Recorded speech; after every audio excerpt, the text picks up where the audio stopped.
Hey guys, it's Derek from Pacific Coast Auto in Japan, and we're looking at a 1992 Toyota Hilux Surf.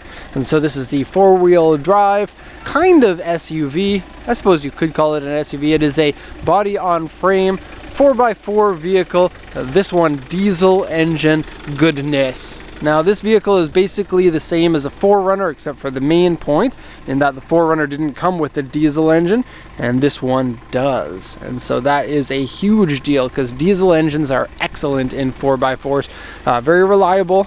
The 2L diesel is a 2.4 liter with turbo.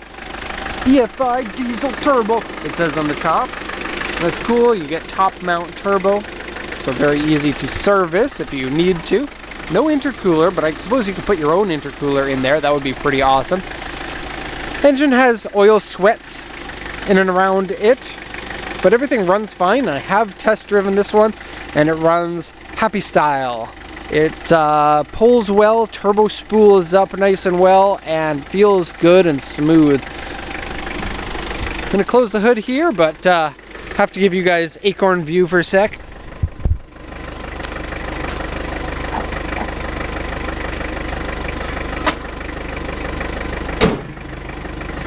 Acorn view is finished. Okay, so this is a purchase review. This vehicle is not for sale. It has already been sold to an American, bought from auction and exported to the USA. And so we'll go over the condition of the vehicle, compare it to the vehicle's auction sheet. And so when you get the vehicles from auction, you can pick the condition based on the auction sheet. You pick your bids, and it's pretty easy in that regard. You are buying from dealer direct auctions, and so general Japanese population doesn't have access to these auctions. It's basically only if you're a certified dealer, then you do. Like us. Okay, so let's go over the auction sheet here. This is the the seller and the inspector's notes. So 1992 Hilux Surf 2.4 liter, 201,565 kilometers. Comes with AC, power steering, power windows, alloy wheels. This is an auction grade 3 with an interior B, exterior B. Most likely it gets an auction grade 3 because the entire body has paint peeling on just about every panel. And I'll show you that in more details in a second. Original wine red. Timing belt lamp is on, and that's on a clock, and so every 100,000 kilometers it'll come on until it's reset. So you can reset it yourself if you want, but at 201,565 kilometers you probably want to get that changed for most likely the second time pretty soon here. Aftermarket steering wheel, which is wood and super happy and nice. Door mirrors scratched. Aftermarket suspension with a mild lift, nothing super crazy. Probably about 2 inches or so over the standard height of the vehicle, but that's nice. I think it's a good vehicle when it's on regular height. Lift it up, it gets a little bit floatier but looks cooler. Okay, looking at the body diagram here, paint peeling, paint peeling, paint peeling, paint peeling, paint peeling, paint peeling, paint peeling. So basically everywhere. Now it looks bad because of the paint peeling, but it actually has almost no scratches or dents on it, so it's kind of a weird little combination of super bad and super good at the same time.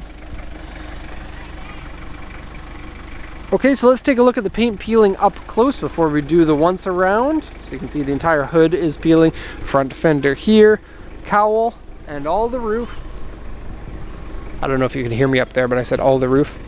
Doors on both sides are fine. Fenders have some cracking in the kind of separation gasket piece. Scratches on the fender flares, you can see there, and some paint marks. Peeling paint there. Peeling paint over there. There actually is a window here, but I left that open on purpose. And I'll talk about that in a second. This one here doesn't have peeling, but there's fade on it, on I guess the C pillar and the D pillar. Okay, and missing the mirror in the back. There's supposed to be a mirror that hangs down there so that you can better gauge how far away you are from things. Side step, Surf stickers, and the Surf is the SUV version of what is otherwise a pickup truck. And so the Hilux is a pickup truck that comes in either 2-door or 4-door pickup truck. The 4-door pickup truck version basically looks just like this, except there's a small bed in the back, and this is a little bit smaller back door for the pickup version. The pickup version is much more expensive than the Surf though, so you get a good value in this vehicle. So here's an extra little mirror to show you how close your front fender is away from things, and so that's a little bonus. And bumper guard that looks really cool. It says Hilux in it. Great place to put lights if you want to. There's already holes cut out for them. And then there's some chrome peeling here with some little spots here and there. Okay, I don't need to have the engine running because diesels are a little bit noisy. I'm going to shut this off. There is one problem. The four-wheel drive system doesn't work right now. You're supposed to be able to push this button here and then it go into four-wheel drive, but it doesn't actually do it. You have high range and low range four-wheel drive, and they're not manual locking hubs like is typically on Toyota 4x4 vehicles. They're auto locking hubs, and so that is the truth of the matter. The reason why it doesn't work, I did look it up on the internets, and the nice thing about this is everyone in the world has had one of these at one time, and so the internet is full of information about the Hilux Surf and all the good things, all the bad things, and then if anything breaks, you have a good community and a good amount of information that's already on the internet for you. And so what I heard is that this four-wheel drive button here is an electronic button that actuates a vacuum actuator and then will vacuum lock your center differential so that your drive shafts to the front will work. Or your drive shaft. No, drive shafts. Independent suspension, pardon me. You can see there. Independent. I'm an independent truck, man. And then it's really easy for the vacuum hoses to get hard and crack and leak. And then if that happens, you can't turn it into four-wheel drive. But the low range does work, and I did try it. I wanted to park it right where this high ace is, and it's actually slippery and hard to get up there. And so I couldn't get the Surf up there because it wouldn't switch into four-wheel drive. So that's going to have to be looked at, but I don't think that it's anything serious, and I hope that it isn't.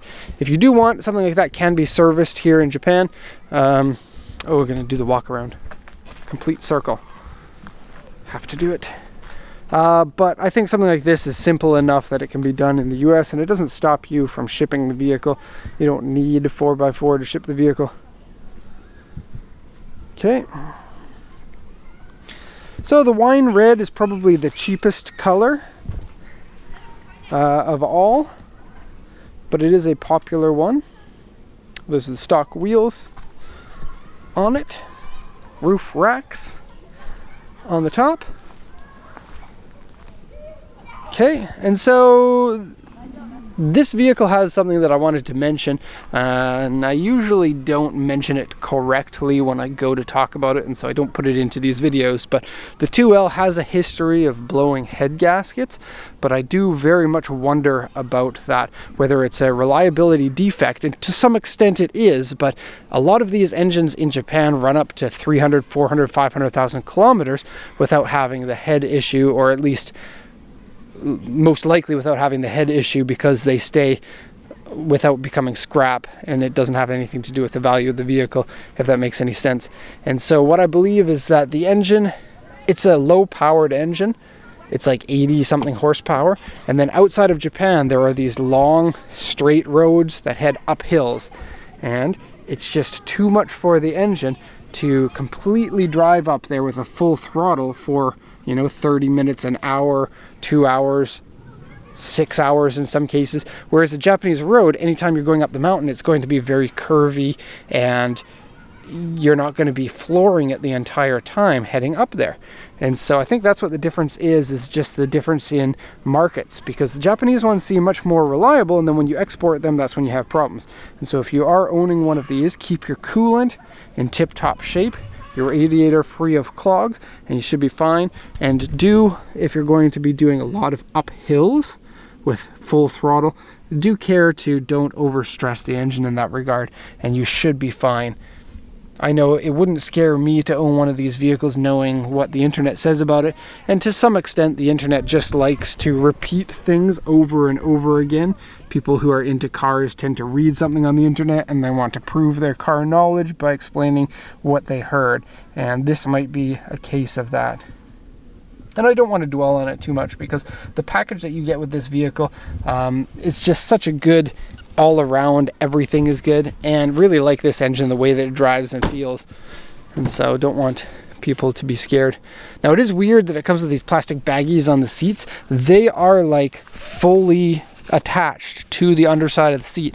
And so whoever owned this car before had those on the whole time. I don't know if they are the original plastic from the seats. That would be really weird, especially for 200,000 kilometers and the lack of rips. I mean, there are rips in the front one, but the lack of more rips leads me to believe that somebody just put them on in order to maintain the seats, and the seats are in great condition because of it.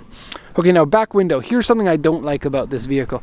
In order to open the back hatch, you can, from the inside, flick a switch that lowers this window down. It's an electronic window that lowers down. You can also lower it down by putting the key into here and then turning it, and then you hold it and you wait about 5 seconds for it to come down, and then you can open with a hatch or a latch here, and you get a tailgate. Tailgates are cool. Original plastic most likely on the tailgate there, or maybe not, don't know, but it looks really nice in there. And this is really cool, but the amount of time it takes is really annoying, and the fact that you need the key in order to do it, or you have to sit in there and flick the switch. And so impatient me, or I guess 21st century me, doesn't like that as much. You do get a lot of room in here, more than a Legacy or any of the other station wagons that come from Japan, and so that's a super plus, especially between here and up there is a generally decent amount. Close this up. Okay, and the back seats do the double flip. Not the double flip, they do the Volkswagen style. Bottom seats flip forward, top seats flip down, creates completely flat cargo area here in the back if you want.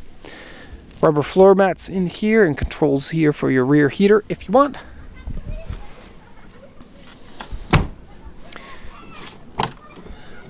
Okay, and I'll show you that back window. Just put this guy in here. The ignition has to be on for the button to work. And where's that button? Right down here.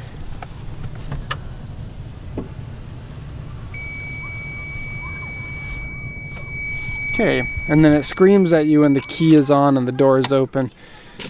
The new cars are like do do do do do do do do do do do do, and this one's like, get the key out! Don't want to yell too loud, the neighbors are gonna hate me. Okay, so there we have it. We got it in under 13 minutes for this one. There was a lot to talk about, but I do very much like these Hilux Surfs. This one's going to the US, where it's going to be appreciated much more than it is here in Japan, because diesel 4Runners are cool. And then the Hilux Surf name is really cool too, having the JDM version with the original front end pieces, grill guard.